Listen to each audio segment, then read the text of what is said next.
জানিয়ে দেব সর্বশেষ আপডেট আন্তর্জাতিক সংবাদ। শুরুতেই শিরোনাম। দেখা মাত্রই হামলা, মার্কিন সেনাদের ওপরে ইরানের নতুন কৌশল, ভয়ে কি আবারও আলোচনার টেবিলে ডোনাল্ড ট্রাম্প।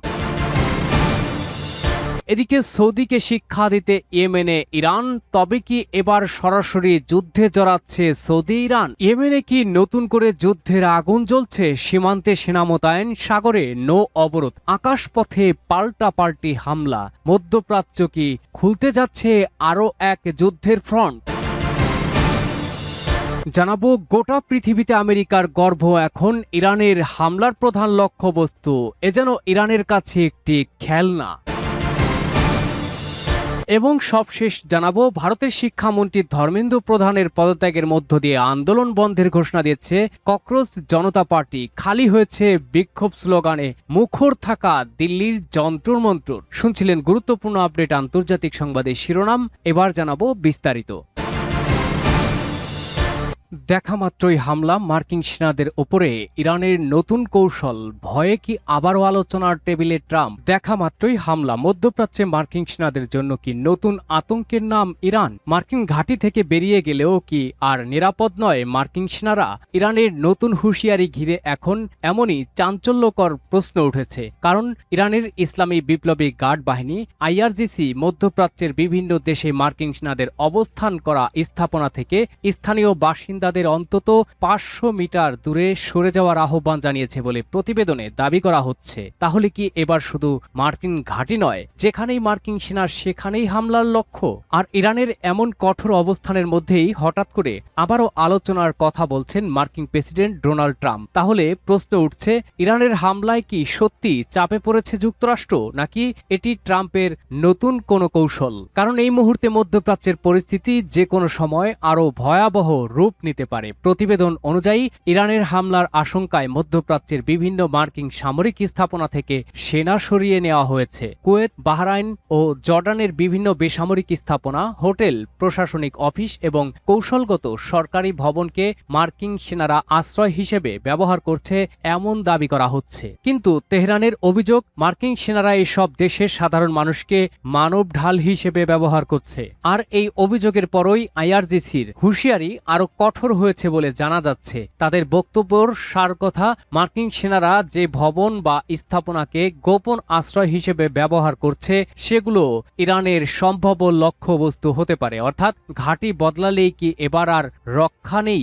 এমন পরিস্থিতিতে মধ্যপ্রাচ্যের অবস্থানরত মার্কিন সেনাদের নিরাপত্তা নিয়ে নতুন করে উদ্বেগ তৈরি হয়েছে। এদিকে ইরানের বিরুদ্ধে নতুন করে বিস্ফোরক অভিযোগ সামনে এসেছে মার্কিন প্রভাবশালী সংবাদ মাধ্যম ওয়াল স্ট্রিট জার্নালের এক প্রতিবেদনে। প্রতিবেদনটিতে দাবি করা হয়েছে, নতুন করে শুরু হওয়া সংঘাতে মার্কিন বাহিনীর সঙ্গে ইরানের বিভিন্ন স্থাপনায় হামলায় কুয়েত ও বাহরাইনও অংশ নিচ্ছে। যদিও এইসব বিষয়ে সংশ্লিষ্ট দেশগুলোর পক্ষ থেকে আনুষ্ঠানিক কোনো মন্তব্য পাওয়া যায়নি। এরপরই পরিস্থিতি আরও জটিল হয়ে ওঠে। প্রতিবেদন অনুযায়ী ইরানের পাল্টা হামলায় কুয়েতের গুরুত্বপূর্ণ অবকাঠামো, বিদ্যুৎ কেন্দ্র, লবণাক্ত পানি শোধনাগার এবং তেল স্থাপনা হামলার শিকার হয়েছে বলে দাবি করা হচ্ছে। এদিকে দ্বিতীয় দফার সংঘাত শুরুর পর কুয়েত, বাহরাইন ও জর্ডানে থাকা মার্কিন ঘাঁটি, বিমানবন্দরগুলোতেও একের পর এক ক্ষেপণাস্ত্র ও ড্রোন হামলার খবর আসছে সামনে। সামরিক স্থাপনা থেকে শুরু করে যুদ্ধবিমান এবং অস্ত্রের গুদাম, বিভিন্ন লক্ষ্যবস্তুতে হামলার দাবিও করা হচ্ছে।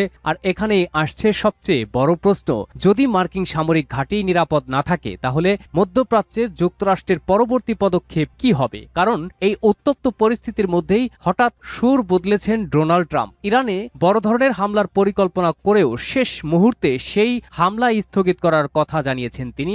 একই সঙ্গে ট্রাম্পের দাবি, তেহরানের সঙ্গে আলোচনা চলছে। ট্রাম্প বলেছেন তিনি মনে করছেন ইরান এখন আগের চেয়ে আলোচনার ব্যাপারে বেশি আগ্রহী। তার ভাষায়, যুক্তরাষ্ট্র চাইলে সংঘাত আরও বাড়তে পারে। মার্কিন বাহিনী বড় ধরনের হামলার জন্য প্রস্তুত রয়েছে, কিন্তু তিনি চান আলোচনার মাধ্যমে সমস্যার সমাধান হোক। এখন প্রশ্ন হলো, ইরানের হামলার চাপেই কি ট্রাম্প আলোচনার পথে ফিরছেন, নাকি সামরিক শক্তির পাশাপাশি কূটনীতিকে ব্যবহার করে নতুন কোনো সমঝোতায় যেতে চাইছে ওয়াশিংটন। তবে তেহরানের অবস্থানও স্পষ্ট। মধ্যস্থতাকারীদের মাধ্যমে ওয়াশিংটনের সঙ্গে বার্তা আদান প্রদানে ইরান রাজি হলেও যুক্তরাষ্ট্রকে এখনো বিশ্বাস করছে না ইরান। ইরানের পররাষ্ট্রমন্ত্রী আব্বাস আরাকচির বক্তব্য অনুযায়ী মধ্যস্থতাকারীদের মাধ্যমে বার্তা আদান প্রদান হচ্ছে, কিন্তু সমস্যা হচ্ছে যুক্তরাষ্ট্র চাপ সৃষ্টি করে ইরানের কাছ থেকে সুবিধা আদায় করতে চাইছে, আর এই চাপের কাছে তেহরান নতি স্বীকার করবে না বলেও সতর্ক করেছে ইরান। ইরানের বার্তা একেবারেই পরিষ্কার, হুমকিকে ভয় পাবেন না, তেহরান চাপের কাছে মাথা নত করবে না এবং কোনো আগ্রাসী আচরণের জবাব দেওয়া হবে। কিন্তু ইরান যুক্তরাষ্ট্রের পাল্টাপাল্টি হামলার উত্তেজনা কিছুটা কমলেও মধ্যপ্রাচ্যের সংঘাত থামেনি, বরং নতুন করে উত্তেজনা ছড়িয়েছে সৌদি আরব ও ইয়েমেনের ইরান সমর্থিত হুতি গোষ্ঠীর মধ্যে। প্রতিবেদন অনুযায়ী সৌদি আরবের বিরুদ্ধে নৌ অবরোধের ঘোষণা দিয়েছে হুতিরা। তেলবাহী ট্যাঙ্কারেও হামলার খবর সামনে এসেছে। এর জবাবে সৌদি নেতৃত্বাধীন জোট ইয়েমেনের হুতি নিয়ন্ত্রিত হুদেদা বন্দর এবং কামারান দ্বীপে বিমান হামলা চালিয়েছে বলে দাবি করা হচ্ছে,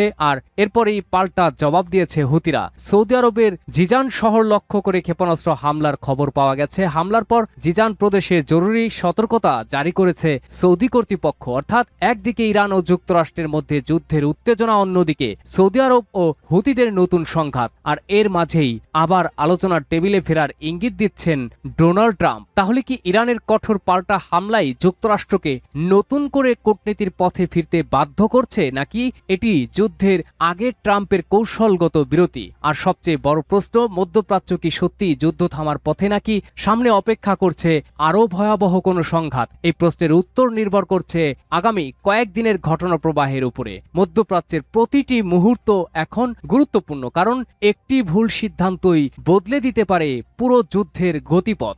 সৌদিকে শিক্ষা দিতে ইয়েমেনে ইরান, তবে কি এবার সরাসরি যুদ্ধে জড়াচ্ছে সৌদি ইরান? সৌদি আরবকে কি এবার সরাসরি জবাব দিতে যাচ্ছে ইরান? ইয়েমেনে কি নতুন করে যুদ্ধের আগুন জ্বলছে? সীমান্তে সেনা মোতায়েন, সাগরে নৌ অবরোধ, আকাশপথে পাল্টাপাল্টি হামলা, আর এর মধ্যেই ইয়েমেনে পৌঁছে গেছে ইরানের সামরিক কমান্ডার ও অস্ত্র। তাহলে কি 4 বছর পর আবারও পূর্ণমাত্রার যুদ্ধে ফিরছে ইয়েমেন? আর সবচেয়ে বড় প্রশ্ন, ইরান ও যুক্তরাষ্ট্রের সংঘাতের আগুন কি এবার সরাসরি ছড়িয়ে পড়ছে সৌদি আরব পর্যন্ত?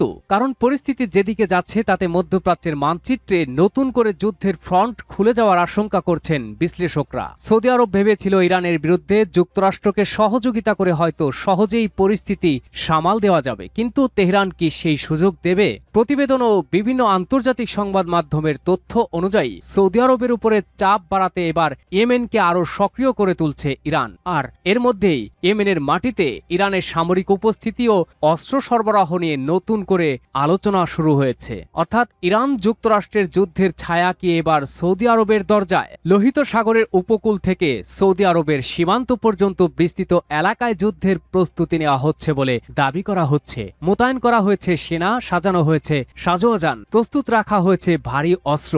সামরিক বিশ্লেষকদের মতে 2022 সালের যুদ্ধবিরতির পর ইয়েমেন এত বড় সামরিক প্রস্তুতির দৃশ্য খুব একটা দেখা যায়নি। আর এখানেই তৈরি হচ্ছে নতুন আশঙ্কা, এটি কি শুধুই যুদ্ধের প্রস্তুতি, নাকি সত্যি পূর্ণমাত্রা সংঘাতের দিকে এগিয়ে যাচ্ছে ইয়েমেন? কারণ কূটনীতিকদের মতে পরিস্থিতি যতই উত্তপ্ত হচ্ছে ততই ফিকে হয়ে আসছে আলোচনার মাধ্যমে সংকট সমাধানের সম্ভাবনা। আর এই সুযোগেই কি ইরান নতুন কৌশলে এগোচ্ছে? বিশ্লেষকদের একাংশের ধারণা, ইয়েমেনের সশস্ত্র গোষ্ঠীগুলোকে ব্যবহার করে লোহিত সাগরে সৌদি আরবের ওপরে আরও কার্যকর চাপ তৈরি করতে চাইছে তেহরান। আর যদি সেই পরিকল্পনা সফল হয় তাহলে সৌদি আরবকে একসঙ্গে সামলাতে পারে একাধিক যুদ্ধ ফ্রন্ট। এদিকে ইয়েমেনে ইরান সমর্থিত গোষ্ঠীর কাছে সামরিক সহায়তা পৌঁছানোর অভিযোগও সামনে এসেছে। প্রতিবেদন অনুযায়ী ইরানের ইসলামী বিপ্লবী গার্ড বাহিনী, আইআরজিসি সদস্য এবং সামরিক উপদেষ্টাদের পাশাপাশি মাঝারি পাল্লার ক্ষেপণাস্ত্র ও ড্রোন সরঞ্জাম ইয়েমেনে পাঠানো হয়েছে বলে দাবি করা হচ্ছে। আরও দাবি করা হচ্ছে 13 জুলাই তেহরান থেকে মাহান এয়ারের একটি ফ্লাইটে আইআরজিসি সদস্য সহ সামরিক সরঞ্জাম ইয়েমেনে পৌঁছেছে। যদিও এইসব দাবির বিষয়ে স্বাধীনভাবে সব তথ্য যাচাই করা সম্ভব হয়নি, তবে যদি এই অভিযোগ সত্যি হয় তাহলে প্রশ্ন উঠছে, ইরান কি সরাসরি সৌদি আরবের বিরুদ্ধে নতুন একটি সামরিক ফ্রন্ট তৈরি করছে? ইরান সমর্থিত ইয়েমেনি গোষ্ঠীর দাবি অনুযায়ী সংঘাতের শুরুতে সৌদি আরবই প্রথম প্রথম হামলা চালায়। শিয়া অধ্যুষিত গোষ্ঠীটির নিয়ন্ত্রিত বিমানবন্দরে হামলার অভিযোগও করা হয়েছে। এরপরই পাল্টা হামলা শুরু হয়। সৌদি আরবে বিমানবন্দরে হামলার খবর আসে।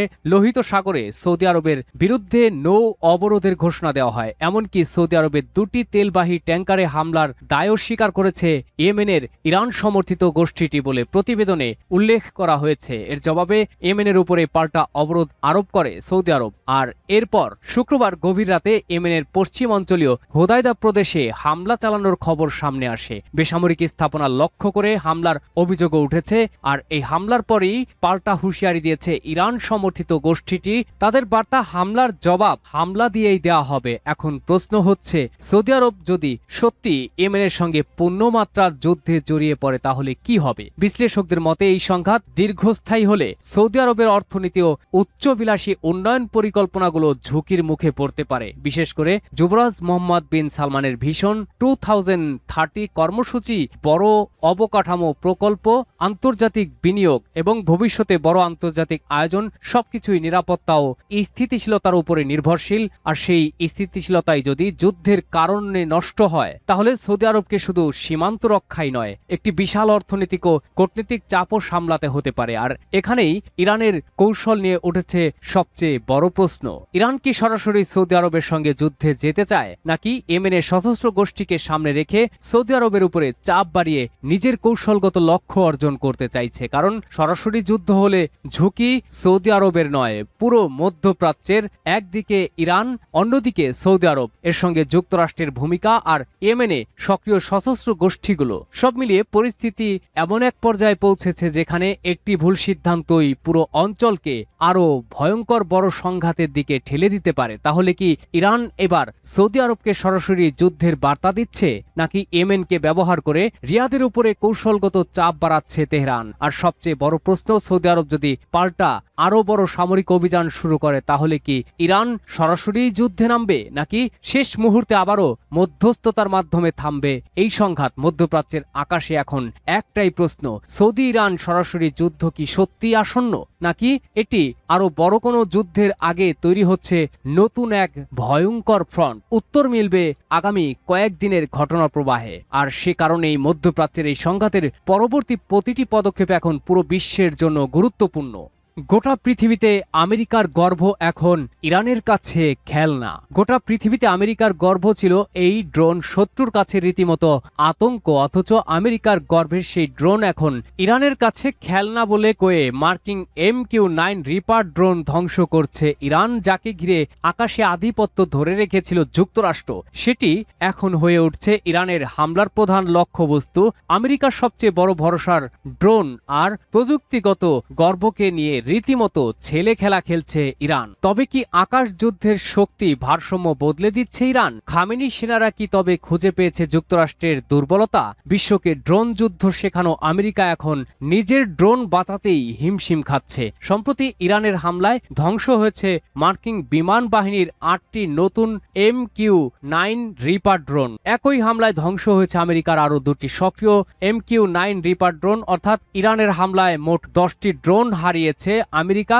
মধ্যপ্রাচ্যের একাধিক আঞ্চলিক সূত্রের বরাত দিয়ে এমনটাই দাবি করেছে আন্তর্জাতিক প্রতিরক্ষা নিরাপত্তা ও বিশ্বব্যাপী সামরিক সরঞ্জাম বিশ্লেষণ ধর্মী সময় কি মিলিটারি ওয়াচ ম্যাগাজিন বলছে, সম্প্রতি তৈরি হওয়া এসব ড্রোন রাখা ছিল জর্ডানের কিং ফয়সাল বিমান ঘাঁটিতে, প্রস্তুত করা হচ্ছিল উড্ডয়নের জন্য। মূলত MQ-9 রিপার ড্রোনকে বলা হয় আমেরিকার অন্যতম আধুনিক যুদ্ধ ড্রোন। দীর্ঘ সময় ধরে প্রতিপক্ষের উপর নজরদারি চালাতে, গোয়েন্দা তথ্য সংগ্রহ করতে, লক্ষ্যবস্তু শনাক্ত করার কাজে এবং ক্ষেপণাস্ত্র হামলা চালাতে MQ-9 রিপার ড্রোন ব্যবহার করত আমেরিকা। ন্যাটো সহ মিত্র দেশগুলোর সঙ্গে যৌথ অভিযানেও ড্রোনটি থেকে নিয়মিতভাবে প্রাপ্ত তথ্য আদান প্রদান করত যুক্তরাষ্ট্র। সাম্প্রতিক বছরগুলোতে ন্যাটো এবং আমেরিকার নেতৃত্বাধীন জোটের সদস্যরা ড্রোনটির উপরে অনেকটাই নির্ভরশীল হয়ে পড়েছিল। মার্কিন বিমান বাহিনী বহু বছর ধরে তাদের অন্যতম প্রধান নজরদারি ও হামলাকারী হিসেবে ব্যবহার করছিল MQ-9 রিপার ড্রোনকে। তবে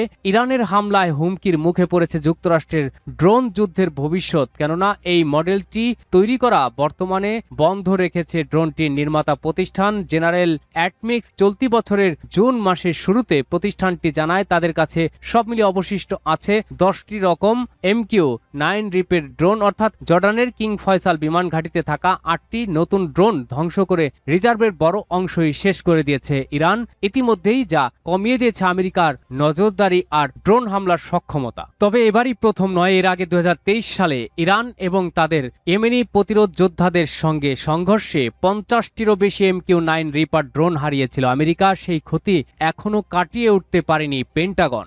ভারতের শিক্ষামন্ত্রী ধর্মেন্দ্র প্রধানের পদত্যাগের মধ্য দিয়ে আন্দোলন বন্ধের ঘোষণা দিয়েছে ককরোচ জনতা পার্টি। খালি হয়েছে বিক্ষোভ স্লোগানে মুখর থাকা দিল্লির যন্তর মন্তর। বিশ্লেষকরা বলছেন আন্দোলন আপাতত থামায় মোদী সরকার স্বস্তির নিঃশ্বাস ফেললেও সামনে প্রধানমন্ত্রী নরেন্দ্র মোদীকে মোকাবেলা করতে হবে অনেক চ্যালেঞ্জ, কেননা ধর্মবর্ণের ভেদাভেদ ভুলে সব ধর্মের মানুষ এই বিক্ষোভে যোগ দেয়। এই জয় মোদী সরকারের গদি কিছুটা নাড়িয়ে দিয়েছে। ফিকে হয়ে গেছে নরেন্দ্র মোদীর হিন্দু রাষ্ট্র গঠনের স্বপ্ন, কারণ তরুণরা বলছে ভারত কোনো নির্দিষ্ট ধর্মের মানুষের নয়, এটি সবার। তাই ভবিষ্যতে দেশ চালাতে গিয়ে যে কোনো সিদ্ধান্ত যে আর চাপিয়ে দিতে পারবে না মোদী সরকার, তা এখন অনেকটাই পরিষ্কার। এই বিজয় তারুণ্যের, এই বিজয় দুর্নীতি দুঃশাসনের বিরুদ্ধে লাখো স্বপ্নবাজ তরুণের জয়। তারা জানান দিল অনিয়ম দুর্নীতির শিকড় যত গভীরেই থাকুক না কেন তা উপড়ে ফেলার ক্ষমতা রাখে তারা জেনজি। তারা জানে মোবাইল থেকে চোখ তুলে কিভাবে ছেটে ফেলতে হয় দুর্নীতিবাজদের। তাই তো এই উল্লাস কেবল তাদেরই মানায়। শিক্ষামন্ত্রী ধর্মেন্দ্র প্রধান পদত্যাগের পর এভাবেই নিজেদের সহযোদ্ধাদের সাথে বিজয়ের আনন্দ ভাগ করে নেন ককরোচ পার্টি সিজেপির প্রতিষ্ঠাতা অভিজিৎ দীপকে। টানা 1.5 মাসেরও বেশি সময় ধরে ভারতের জেনজিদের আন্দোলনের মুখে শিক্ষামন্ত্রীর পদ থেকে সরে দাঁড়ালেন ধর্মেন্দ্র প্রধান। শিক্ষামন্ত্রীর পদত্যাগের দাবি নিয়ে মোদী সরকার আর ককরোচ জনতা পার্টি সিজেপির তৃতীয় দফার আলোচনা শুরু হতে বাকি ছিল মাত্র 1.5 ঘন্টা। বৈঠকে দাবি মেনে নেওয়া হবে নাকি দাবি আদায়ে আরো জোরালো আন্দোলনে নামতে হবে তা নিয়ে যখন দ্বিধায় আন্দোলনকারীরা, ঠিক তখনই পদত্যাগের ঘোষণা দেন ধর্মেন্দ্র প্রধান। সামাজিক মাধ্যমে দেওয়া পোস্টে তিনি জানান ভারতের যুব সমাজের ন্যায়সঙ্গত দাবির প্রতি শ্রদ্ধা জানিয়ে সরে দাঁড়ালেন তিনি। গেল 10 দিন ধরে বিক্ষোভকারীদের উপর সহিংসতার নানা ঘটনায় দুঃখ প্রকাশ করেন ধর্মেন্দ্র প্রধান। শিক্ষামন্ত্রীর পদত্যাগ ছাড়াও ভারতের মেডিকেলে ভর্তি পরীক্ষা, নিটের প্রশ্ন ফাঁস ও পরীক্ষা বাতিলের পর আত্মহত্যা করা শিক্ষার্থীদের পরিবারকে 1 কোটি রুপি ক্ষতিপূরণ দেওয়া এবং আন্দোলনে অংশ নেওয়া শিক্ষার্থীদের বিরুদ্ধে দায়ের করা সব মামলা তুলে নেওয়ার দাবি জানিয়েছিল সিজেপি। মোদী সরকারের 2 মন্ত্রীর সাথে সিজেপির 2 প্রতিনিধির বৈঠকের পর শুক্রবার এই 2 দাবি মেনে নেওয়া হলেও শিক্ষামন্ত্রী পদত্যাগের দাবি মানতে 24 ঘন্টার সময় নিল বিজেপি সরকার। সব দাবি মেনে নেওয়া উচ্ছ্বসিত ভারতের জেনজিরা। এটাকে ভারতের সংবিধানের বিজয় হিসেবে আখ্যা দিয়েছেন সিজেপির প্রতিষ্ঠাতা অভিজিৎ দীপকে। এটি ভারতের সংবিধানের বিজয় বলে তিনি উল্লেখ করেন। তিনি বলেন এটি ভারতের জনগণের বিজয় এবং স্বৈরাচারের পরাজয়। তারা বলতো এই সরকারের কেউ পদত্যাগ করবে না। আমরা আবারও বলতে চাই সারা বিশ্ব নত হবে, আমাদের শুধু এমন একজনকে দরকার যে তাদের নত করবে। এই বিজয় এই সব শিক্ষার্থীদের উৎসর্গ করছি যাদের জীবন ধর্মেন্দ্র প্রধান কেড়ে নিয়েছিলেন। শিক্ষা খাতে দুর্নীতির বিরুদ্ধে তরুণ সমাজের এই বিজয় উদযাপন করছে অভিভাবক মহলও। অন্যায়ের বিরুদ্ধে এই আন্দোলনে অভিজিৎ দীপকে সাহসী নেতৃত্বে প্রশংসা করছেন অনেকেই। তারা অভিজিৎ দীপকে দারুণ কাজ করেছেন, ওর বয়স মাত্র 30, এমনভাবেই নিজেদের অভিব্যক্তি প্রকাশ করেছেন সাধারণ মানুষ। এ বয়সেই সে অসাধারণ কিছু অর্জন করছে, আমরা ওর জন্য খুবই গর্বিত। আন্দোলন সফল হওয়ার সব আন্দোলনকারীদের ঘরে ফিরে যাওয়ার আহ্বান জানায় ককরোচ পার্টি। এরপরই খালি হয়ে গেল 1 মাসের বেশি সময় ধরে হাজারো বিক্ষোভকারীর প্রতিবাদ স্লোগানে মুখর থাকা যন্ত্রমন্ত্র। তবে এই আন্দোলন মোদী সরকারের পতন আন্দোলন না হলেও এটি কাঁপন ধরিয়েছে মোদী সরকারের সাম্রাজ্যে।